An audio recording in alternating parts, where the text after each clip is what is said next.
All right. Welcome back to the Square State Sandlot podcast. We've got John joining us today. No Kyle. He's out to work or having fun. I don't remember what he said he's doing, but not here. So, um, John, welcome back.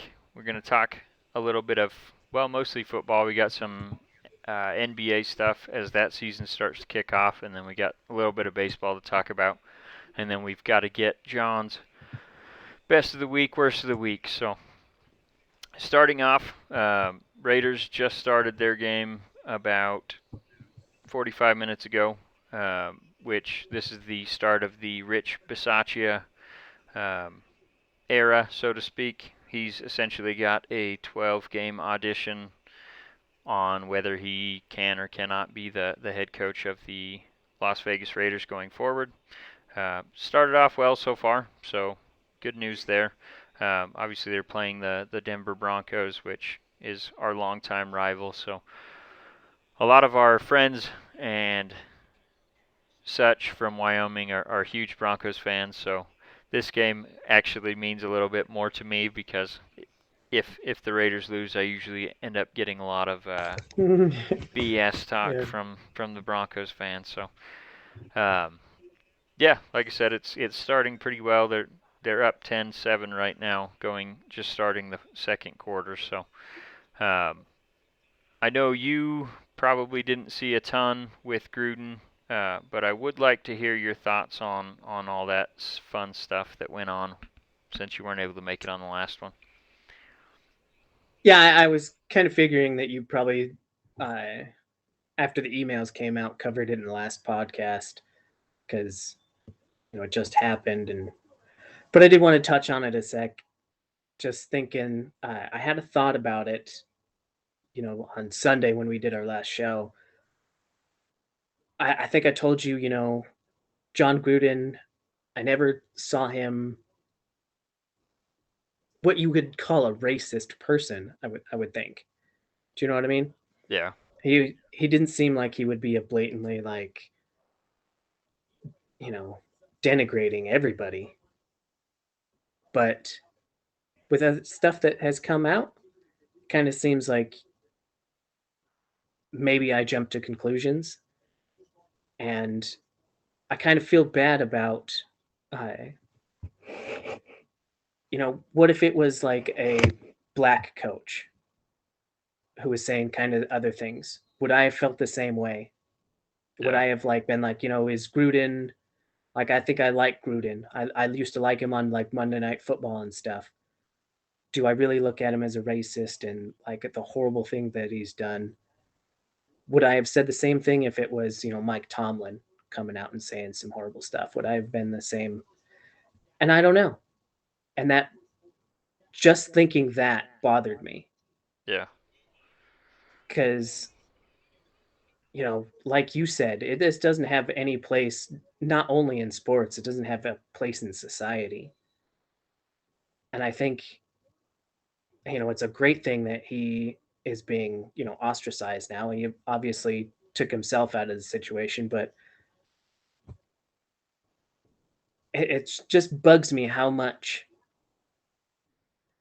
we give a little bit of a break to, I mean, even Gruden, even just the one email that came out, I gave him even a little bit too much of a break, yeah, perhaps.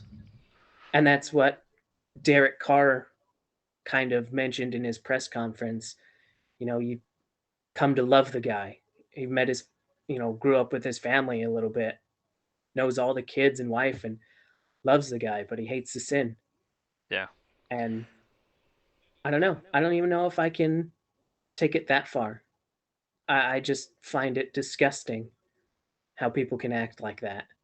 Yeah. And Well, that's I don't, what I'm hearing from a lot of his former players are, obviously we never saw anything like that in person, which I mean, I guess at least to their face he was acting like he respected them and maybe he did, like Derek said, and a lot of his former players have said, we love the guy, we just can't believe that he would have said something like this. It's so out of character, all that.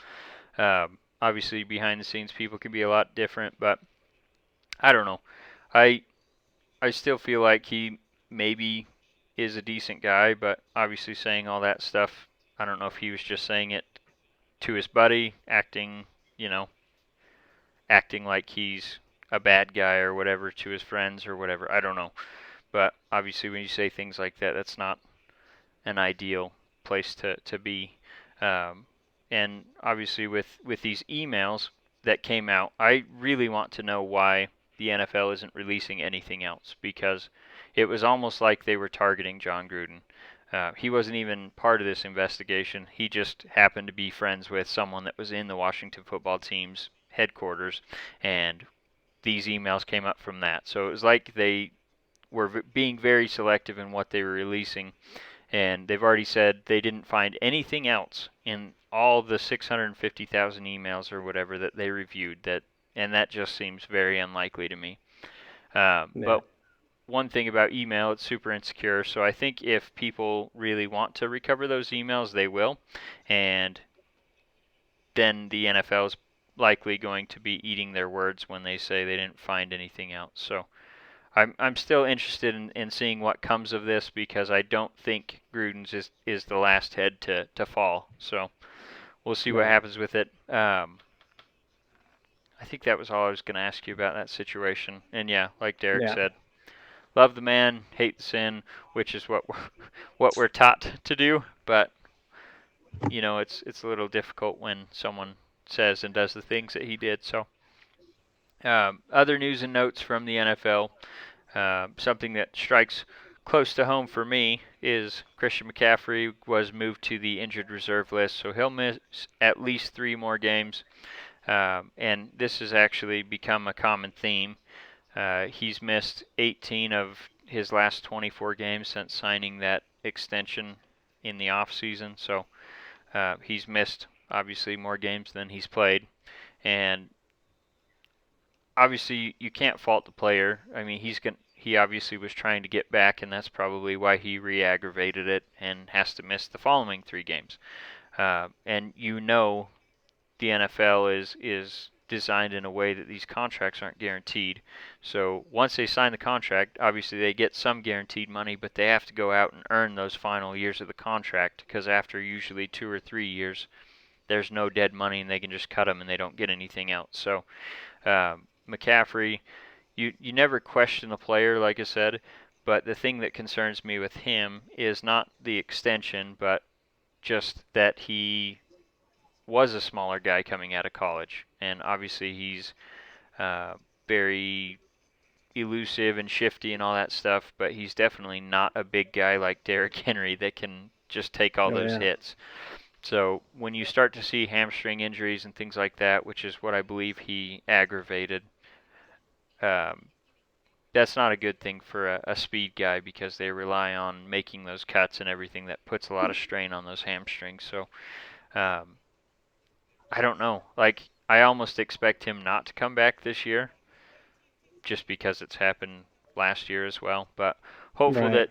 that CMC can make a comeback, because obviously he's on my fantasy team, but he's also an electric player that's just fun to watch. So I think the league's a lot better when he's out there. Um, they obviously lost to Minnesota today without him, so I don't Yeah. think. Totally different team if he's Yeah, out there. yeah, I think if he's out there, they probably beat Minnesota, because that game went into overtime and they lost on a walk-off touchdown by Minnesota. So, Yeah. um, did you catch any of the action today, or you still catching up? Yeah. I'm gonna have to catch up from Okay, now. So all all right. brand new for me. Well, I won't spoil your Packers game, but some games that I did watch and was just kind of flipping back between the Chiefs and Washington. Chiefs bounced back. They've looked pretty rough the last couple weeks. Obviously, the Buffalo Bills are a much different team than the Washington football team. But and quite honestly, the Chiefs looked awful the first half. They were down 13-10, and then in the second half, Mahomes looked a lot better. Uh, Defense played lights out, didn't allow any points in the second half, so just played really well, which is kind of what everyone was expecting from them. Haven't seen it much this season, but they did make some moves on the defense. They sat Daniel Sorensen, who's really been struggling in coverage, and I think that's going to help that secondary. And then they got a lot of push on the defensive line. There was actually a tip ball that one of the defensive linemen, he got his hand up and tipped it and then trapped it on the offensive lineman's helmet and then secured it and got an interception on Wow. that play. So really impressive play. Obviously, I don't want to see the Chiefs do well because they're in the division rival, but they got to give them props. They did play well against Washington today. Yeah. And then another division team, the Los Angeles Chargers, who everyone was saying is the cream of the crop in the AFC. They got their butts kicked by Baltimore. I picked that. I think the rest of you guys went with the Chargers, so hate to say I told you so, but Yeah, I think that was one of those like on the border, on the fence kind of things. I think I really wanted to pick Baltimore, but I think you're right. I went with Chargers because they yeah. have been having just one hell of a season so far. Yeah, I think the thing But that made me raise my flag saying, I don't think this is going to happen with the Chargers running the table or whatever. Um, they barely beat the Browns last week and right, absolutely just gave up. I think it was like 45 to 42 or something like that. Just a really high scoring game. Browns don't have a great offense. I mean, they have a great running game, but they don't have good passing or receiving. And Baltimore is set up to run the ball down your throats, and then they can also pass off of that. And I just saw that. Plus, they have a much better defense than the Browns. So I just saw this as a game that looked really good for Baltimore in terms of the matchup, and obviously that's why I picked them. But it was right. so bad that I think they turned it off in the fourth quarter and switched over to the Chiefs game. So I think it was like 34 to 6 or something like that. Just a real ugly game for the Chargers, and obviously a really good game for the Ravens. So that's all I had with NFL so far. Obviously, we got to get a lot of games going on now with the second half of the matchups. But one thing I did want to touch on, I'm sure you didn't catch this either. Wyoming lost again to Fresno State. Yeah, They lost 17 to nothing. So two just bad performances on the offensive side of the football in back-to-back games. First one against Air Force, and then the second one was against Fresno State.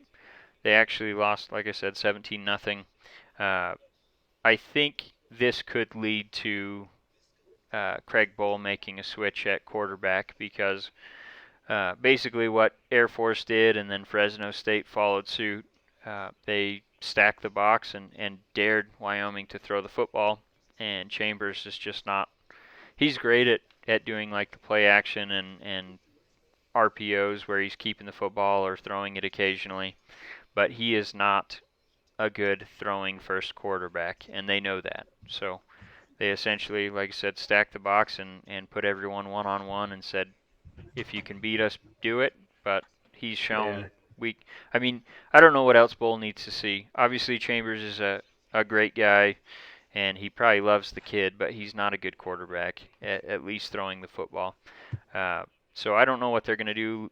Levi Williams is behind him. He played well at points last year, but I don't know if he's the answer either. He's kind of struggling with throwing the football as well. So um, I'm not sure what they're going to do, but I would guess Levi's probably going to get a start here pretty soon. So, but that's all I had for Wyoming, and obviously college football had a crazy week again. Some upsets. Iowa lost to Purdue. They were the number 2 team in the nation, so a lot of shakeup at the top, and then some lower ranked teams were also losing. Like BYU lost; they're out of the top 25. Utah beat Arizona State. So um, let's talk about basketball. What do you got with the NBA? I know you had a couple of things you wanted to talk about. move But on to speaking of the the Warriors, great Golden State. they they won their last matchup. Steph put up 41 in 30 minutes in their Oh tune-up God, game, last preseason game of the preseason, and they're heading into Los Angeles to face the Lakers on Tuesday evening. But before that all happened, they had one spot up on the roster, the 15th spot on the roster, up for grabs, and essentially it was between um, Jordan Bell, Avery Bradley, Michael Mulder, and Gary Payton the second, and they actually waived all four of those guys and kept the 15th spot open. So I don't know if they have someone in mind that they're planning on bringing in, or if they're waiting to see who all gets cut before, you know, maybe if someone gets cut that they had their eyes on, they'll grab them and put them in that 15th slot on the roster, or maybe they're just keeping it open until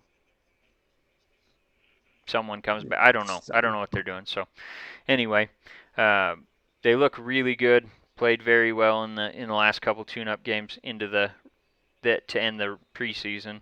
I know you probably didn't get to watch that because I didn't get to watch it either. The only time I've really been able I to did. see. Oh, you did see it. Okay. I Um, did watch it. Yeah. yeah, I haven't seen too. I He. think. Go ahead. I was gonna say Steph had a sneaky 40. Yeah. Like I think it was the fourth quarter or third quarter when the announcer said, "Oh yeah, Steph's got 40 now." I was like, "When did he do that?" Yeah. Well, that's the nice thing about him and Clay is you don't realize it, but when they're making shots on every other possession or things like that, those points add up real quick, and Yeah, they like Clay went off for what 31 in a quarter one time. Obviously, you knew that was happening. 37. Yeah, it was something stupid, but yeah, they can definitely do that. They can fill up that stat sheet real quick. So that's one of the exciting things. I can't wait for Clay to get back, but at the same time, like I've said in previous episodes, I want him to be back 100% before he comes back so we don't risk another injury. So I don't know. Yeah. I think they were still aiming for December with him. Wiseman's been practicing and stuff, but I don't know if they've set a definite return for him just yet. So uh, I'm excited for basketball season. Obviously, my A's didn't make the playoffs, so I'm fully moved on from. Well, not fully moved on. I'm still watching MLB playoffs, but not like I Nice. would if the A's were in it. So, um, is there any other team you really had your eyes on in the NBA? I know a lot of people are thinking the Lakers are going to win it all, but I think they're too old and they're going to get injured. Uh, and with the preseason, they've lost all their games this preseason. Yeah, that's not What was saying it? much. Milwaukee and the Suns lost all their games preseason, and they made it to the finals last year. Yeah, So it really doesn't matter at all. But while watching them, I haven't seen anything that looked promising. I mean, yeah, maybe LeBron still has it. That was really encouraging. I mean, he's still take it like hard to the hole, yeah. so that's great. But besides that, I wasn't very well overwhelmed by anything. See, and obviously I said another team, but I am encouraged by what I saw in the preseason for the Warriors because obviously it gave us a good look at Moody and Kuminga and just how those guys will fit into the rotation.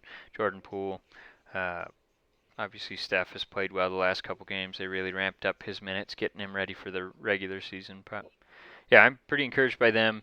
Uh, a lot of teams, I don't know. I feel like Milwaukee is probably pretty primed to be good again. Uh, I don't know if they'll make another run at the championship, but I wouldn't be surprised to see that. Um, Obviously, Brooklyn, barring injuries, losing Kyrie potentially for the season may hurt them as well. But obviously, that's a fluid situation as COVID cases come down again and states and cities start to loosen their restrictions, he might be able to start getting in. So I know he's probably staying active and practicing as much as he can on his own. But that really takes them from a title contender for me down to obviously I still think they're a playoff team with KD and Harden and whoever else they have on that roster. But I don't feel like they're a championship contender without Kyrie because he's kind of their initiator on the offensive side of the ball. So Exactly. And barring injury, that's a big one. Harden seems to get hurt in key moments of the playoffs. Yeah. which I'd really like to see him actually make it through one of the playoffs. And if Kyrie's on the team, I got them as my favorites because I just think they're too high powered. They'll overwhelm the Bucks. I know Yeah. the Bucks have a good defense, but I just don't think the shooting can compare. I don't know. I mean, they had some drop dead shooting there in their series, so they can Mm. definitely shoot, just maybe not as well as Brooklyn when they have their full staff. So we'll see what happens with that. Um, I think the only other NBA note I had was Ben Simmons kind of threw the 76ers a curveball by reporting. In fact, he had to like call to get let into the building because I don't know what the holdup was there, but I think he lost his card or I don't know, something like that. So maybe they turned his card off because he says he wasn't coming. I don't know. But Mm. were you surprised, as surprised by this as I was? I'm literally just hearing it for the first time tonight. So you're very As far as surprised. I know, yeah, he was gone. They put him on the news. Did you see that in Philadelphia? Possibly? Now, No, I don't think I saw that. the local news station had a clip and they're like, "Oh, I think we had Ben Simmons leaving Philadelphia. He decided not to play for Philadelphia anymore. We have a video of him leaving the city." Yeah. And they played a dumpster in a flood going down the river. Ouch. Philadelphia Yeah. is brutal. Um, God. yeah, that's not good. No, yeah, like you said, he surprisingly showed up. I think the thing that spurred him to show up is they held like 8.25 million that was owed to him because he wasn't reporting. And that was Mm-hmm. kind of like a first for an organization to not pay someone because they weren't reporting. So yeah, he was due. I think it was 8.25 million or something like that, and they said, "You're not here. We're not paying you." So I think that's probably what spurred it. If I had 8.25 million just waiting for me if I had to show up, I think I'd be there. So anyway, I Yeah. think that's No that's matter how probably awkward. yeah. Well, and I think they're still working towards a trade, but the problem is when he wasn't showing up and doing all this stuff in the media, it was lowering his trade value, but Philadelphia wasn't lowering what they were asking for him, so it just wasn't going to work out that way if he wasn't going to show up and they were obviously not going to take a low trade offer.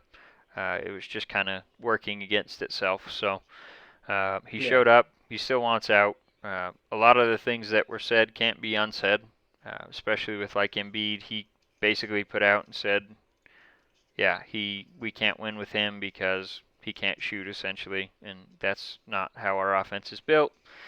He kind of walked that back once he actually showed up and said, "Look, I was saying that we can't win that style, but we can win with him." Um, and Doc Rivers obviously said he's not a playoff or a championship caliber point guard. So there's still some bad feelings in that locker room, and I still think they want to get him out of there. But he's probably gonna have to play a few games and show that he can do all the things that the teams that are gonna trade for him want him to do. I still don't think they're gonna get what they're asking for him, but No. you know if they can get something more than what they've been getting offered, plus get him out of there, free up some salary cap and all that fun stuff, they'll probably take it. So Right. now here's Yeah, it's just I would guess you're asking for max expecting minute like middle ground yeah, is what I think Philadelphia is doing. They're asking way too much and just trying to take something in the middle. yeah. I can't remember what they asked the Warriors for. I think it was Thompson, Wiggins, or not Thompson, Wiggins, Wiseman, and two firsts or three firsts or something like that. Three. Something I want crazy. to say it's three firsts. Yeah, that's what I think too. So Well, I think just they wanted the Moody and Kaminga as well. that's insane. So well, Yeah. I think it was before the picks were made. So those would have been two of Oh, the two of the first rounds. So I think it was the two first round picks, Wiseman, Wiggins, plus another first round from the following year. I think that's what they were asking. So obviously, I think if they get even one good player plus a first round pick, they're probably going to take it, because I would be shocked if they even got that. But to make the money work, that's Right. probably about what it'll be. So, anyway, something I know you probably haven't been watching is Major League Baseball playoffs. Um, last time we talked about it was Monday night. I can't remember. I think the Giants and Dodgers were still in a series, and Yeah. I think that was it. Maybe, yeah, I think that was it. So You said the the Astros. yeah, the Astros, they won their series, so they're facing up against the Red Sox. Red Sox lost the first one, and then in that second game of the series, they had two grand slams in the first two innings. So they ended up winning. I think it was 9-5 was the final. Um, and honestly, like, this is one of those series that I wish they could both lose, but obviously they can't. So Red Sox is who I'm cheering for. Sorry, Red Sox fans, I probably just cursed you, but the Braves Boom. took a 1-0 lead in that series with a walk-off win against the Dodgers in the first game. They're playing tonight, so definitely interested in that one. Braves are probably the only team in the entire playoffs that I don't despise at this point. So Nice. that's who I'll be cheering for in the obviously the NLCS and then the World Series if they make it that far. So again, sorry for Braves fans. I'm probably just eliminated you guys right there. But um, to wrap it up, Kyle and I already did our best of the week, worst of the week, and on the one we did on Monday to talk about all the Gruden stuff happening. So I'm gonna have you do your best of the week and worst of the week. My best of the week is I got a pay raise, Woo. so that was cool. Yeah, yeah. They're kind of being weird, so they're just like, anyway, got a pay raise. Worst of the week, obviously the Gruden stuff happening. Terrible for the NFL. Yeah, I just hate seeing it all around. So that's definitely probably worst of the year. yeah, definitely could be. But like I said, I don't think that's the don't think that's the end of it. So I'm Yeah, interested in seeing what else comes out from that, because I think it could end up being a worst of the year scenario for big the NFL. story. So Yeah, all probably right, be bringing it up a few times. yeah. Um, with that being said, is there anything else that you wanted to talk about before we cut her loose? No, I think that we are good, and it was good talking to you. Have a good week. Everybody out there, have a good week, and catch Bill and Kyle on what are you guys doing Wednesdays now? That's usually we try to record on Wednesdays, but obviously a lot of the schedule stuff is tough. So even if we record on a different day, we typically push it out on Thursday. So yeah, usually Nice. it'll be pushed out on Thursday, even if we don't record on Wednesday. So that's when you can catch us. Is usually Thursday and Monday. So Okay. all right, thanks for jumping on, John. And I think the only other thing I wanted to mention is New World is a new uh, game by Amazon Game Studios, and it's actually pretty fun. So it's a massive online RPG, but it's not a subscription base, so you buy it once and you own it. And they do have some like premium items that you can buy inside the game, but no subscription. So that's really nice for me, because those subscription-based games don't really work for me anymore when I have, a job and then kids. Don't have a ton of time Yeah. to play games, so paying a monthly subscription where you only get to play like 4 or 5 days a week, or a month, Yeah. doesn't make Oof. doesn't make much sense That's for the not enough for subscription. you, Bill. Yeah, 4 or 5 days a week. yeah, I meant month, but anyway. So yeah, just wanted to shout that game out. It's actually been quite a bit of fun. So if you ever get a chance, check it out. It's only on I'll PC, give it a so look. you gotta have a gaming PC if you ever get one. But Never mind then. all right, so we'll catch you guys. Like John said, Thursday we'll have our next one coming out with Kyle and I. So we'll talk to you guys soon.